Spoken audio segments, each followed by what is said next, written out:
கூத்தாநல்லூர் அருகே உள்ள அச்சம் தீர்த்த விநாயகர் கோவில், கண்டியப்பா ஐயனார் கோவில் கும்பாபிஷேக விழாக்களில் ஆயிரக்கணக்கானோர் பங்கேற்று சுவாமி தரிசனம் செய்தனர். திருவாரூர் மாவட்டம் கூத்தாநல்லூர் அருகே வேலுக்குடி கிராமத்தில் அச்சம் தீர்த்த விநாயகர் கோவில் உள்ளது. இதில் கடந்த 18ஆம் தேதி முதல் யாகசாலை அமைத்து 3 நாட்கள் பல்வேறு மங்கள பொருட்கள் கொண்டு சிவாச்சாரியார்கள் பூஜைகள் செய்து வந்தனர். இன்று காலை 4ஆம் நாள் யாக பூஜைகளும் மகா பூர்ணாகுதியும் நடைபெற்று தீபாராதனை காண்பிக்கப்பட்டது.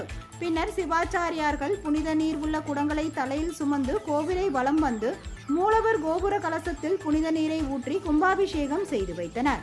அதன் பின்னர் விநாயகருக்கு அபிஷேகம் நடைபெற்றது.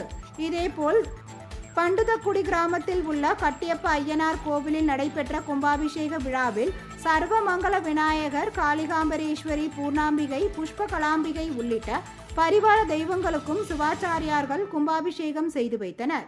கும்பாபிஷேக விழாவில் சுற்றுவட்டார கிராமங்களை சேர்ந்த ஆயிரக்கணக்கான பக்தர்கள் பங்கேற்று சுவாமி தரிசனம் செய்தனர்.